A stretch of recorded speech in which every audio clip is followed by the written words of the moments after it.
Hey everybody, Arthur here with another unboxing video. Today we have Mythic Legion's Tactics, War of Aetherblade, Attila and Gorgo 2-pack. As you can see, it comes in this big old box. Really nice artwork on the box. The artwork is shown on the side here with that burning citadel. We got some read-up information, so feel free to pause it if you want to read it.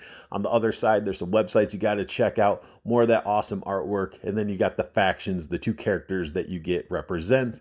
And then on the back, we got pictures of the figures looking awesome and some more read-up. So feel free to pause it if you want to read it.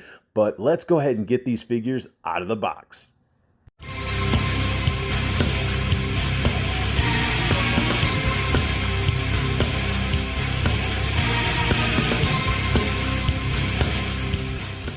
The first thing you're going to notice out of the box is that both these figures come with soft good capes with wires built into them so you can get them all posed up nicely.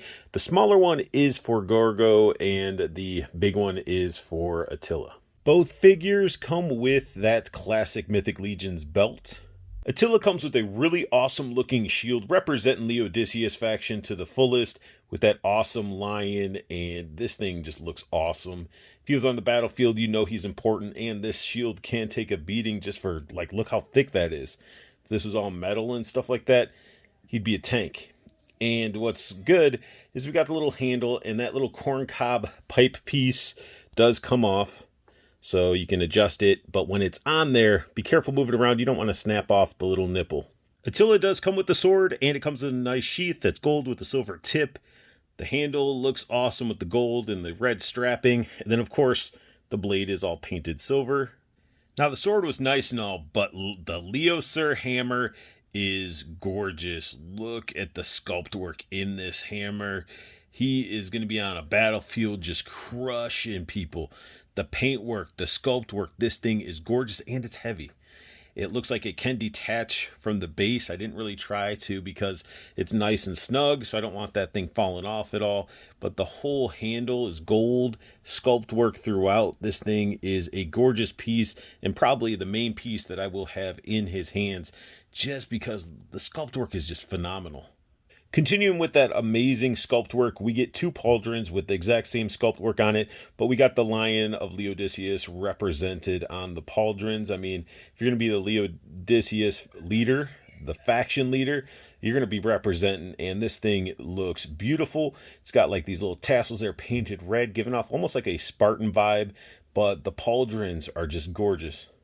Attila comes with a second faceplate that you can use with the helmeted head, and it has a nice little smirk to it. The eyes are blue. It's got the scars on the side. Really cool looking face sculpt, and the way they did it, it just sort of slides up like a sort of like Zartan's mask from G.I. Joe in a sense.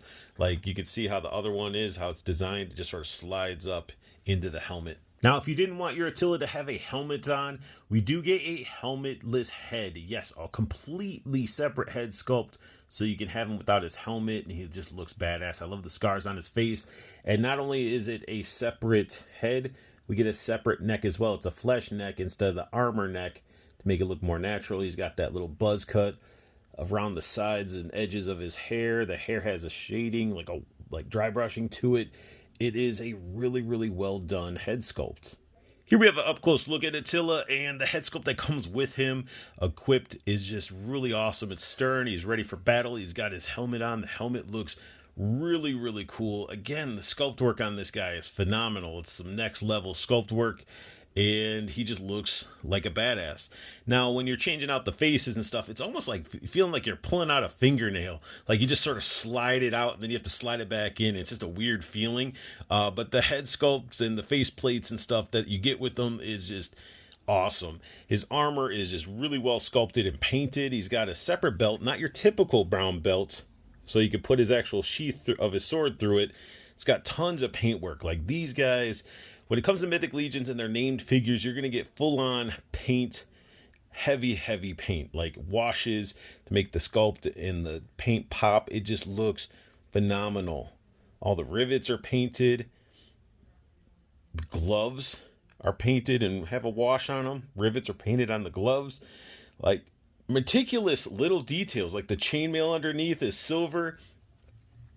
The back has some holes and stuff. That's where the pauldrons go. And if you have a shield attachment, you can attach the shield there, or attach wings to him if you want. But again, the chainmail underneath his legs look really good. Just overall, like, next level stuff. Like, Mythic Legions are phenomenal and have a great presence on the shelf. We even get, instead of a rubber loincloth, we actually get a wired cloth one, which is great, so you could pose that up. We move this out of the way. Look at the sculpt work and paint work on the freaking greaves. Like, it's it's an awesome figure. When it comes to articulation, I'm just going to dive over articulation with Attila, because basically Gorgo and Attila share some similar pieces, so their articulation is very identical. So the head can look down that far, can look up, so you get some decent distance, even with the big helmet. We even get a little bit of attitude in there. Look left and right. Can go the full T-pose. Single jointed elbows, pivots at the elbow, wrist, forearm swivel, wrist rotation, and there is a wrist bend in there as well. We get some articulation, the hula hoop waist, so he can lean back this far, lean forward that much. So a decent amount of articulation there. His legs can kick up that far. We get the thigh cut at the very top. We get a single jointed knee, and then it even pivots, like rotates at the knee. Rotates here, but doesn't, when it's folded, doesn't want to pivot. But ankle bend, ankle pivot. Can do the full Van Damme. It's a little stiff. And, but yeah, you get him doing some high kicks in armor, which just isn't realistic, but it is nice. And then you just get that piece out of the way. Like, this is a rubbery piece, so is the belt. It took me a while to figure out how to equip the capes, because there's two little like elastic bands that you have to sort of wrap around the little round parts of the pauldrons. But he is a badass with the shield and the hammer. His sword's in his proper spot in the belt. So therefore, you could literally have him on a battlefield leading his army as just a big ass tank. This guy's going to be able to throw down some damage and withstand some shots and hits, because he is just so freaking armored up. Diving into Gorgo's weapons, we get a giant axe, and this thing looks pretty awesome. Sculpt work or paint work looks pretty good. Now, it doesn't compare to the Leossyr hammer, because that thing is just sculpted to the nine. It's gorgeous. This is just a pretty massive axe. Now, the axe not being heavily detailed is okay, because Gorgo's main weapon is the Aetherblade, and this thing has awesome sculpture. It's got a skull at the bottom of the handle. The paint on the wraps are red, looking awesome. Just a really, really badass blade. It's got some gold in there, the dark gunmetal. Just a really badass blade. And this is the one he presents to Arethyr when he gets him released. And it's the one that you have with Arethyr that has the flames on it. So that is some cool little history for you. But this is pretty freaking awesome. Continuing with the badass that Gorgo comes with, we get the Arethyr shield. This thing is badass, and I could see the commander of the Arethyr army wielding this thing. It is just scary as hell, because the Arethyr symbol is Arethyr's head, and I mean, with the horns coming out, we got the black flames. It's just a badass looking shield, and again, it does have the corn cob sort of handle like Attila's shield. It's pretty much the exact same undershield, just with a different piece on the front. Here we have one of the pauldrons that Gorgo comes with. He comes with two of these exact pauldrons, one for the left and right. We got the red, the gold, some spiky bits sort of sculpted into it. We got a pattern sculpted in. It's a pretty cool pauldron, but once you have gone through like Attila's stuff and all the detail work that Attila has, you're like, man, why couldn't they make this a little bit more like demonic, or have some like crazy demonic sculpt work into it? We do got like a demon eye on the front, which looks cool. It's just when you're looking at these compared to Attila's, it's not on the same page, but it's still a badass sculpt.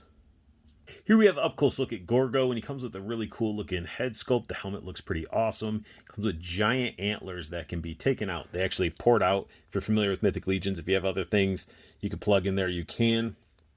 It's probably what I'm going to do because it's just these antlers to me just seem way too big. They're just really, really big. But we got some really intricate sculpt work in his armor.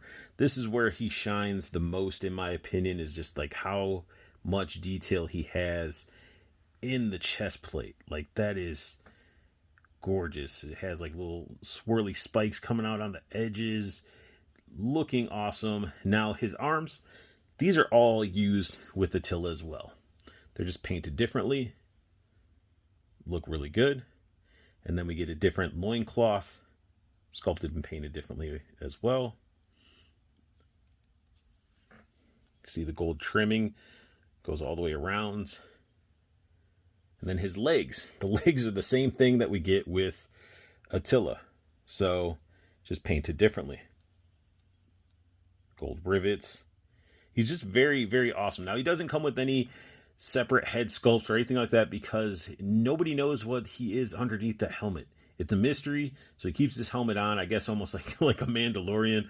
But it's still a really cool head sculpt.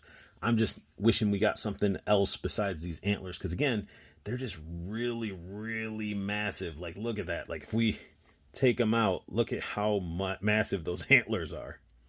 Here we have Gorgo all geared up. The only thing he doesn't have with him is his axe. I don't think I will have him displayed with his axe because it's just an axe.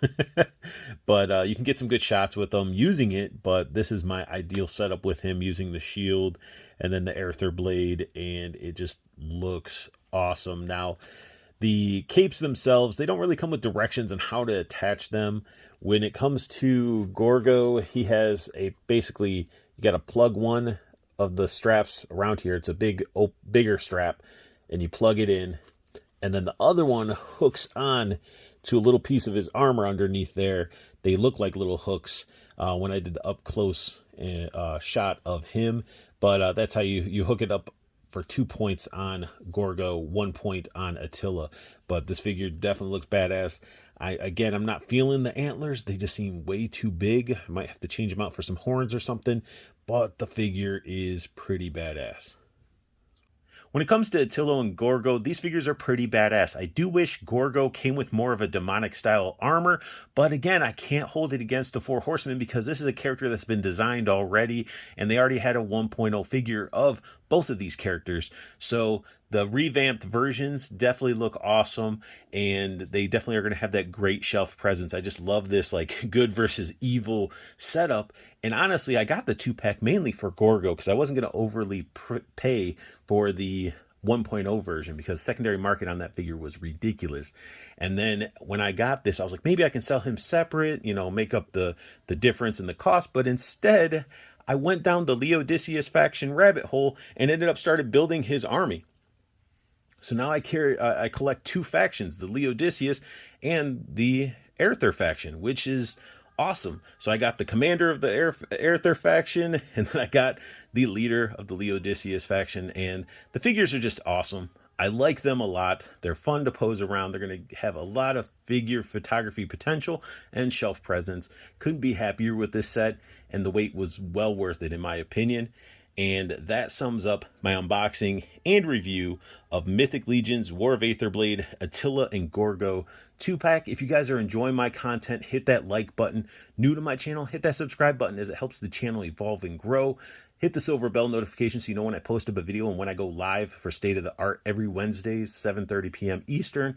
And make sure you guys go show Toyco Toys and Collectibles some love. There are links down below. That's where you can pick up some Mythic Legions figures and plus a lot of other imports and things like that. So make sure you check out Toyco. The information is down below.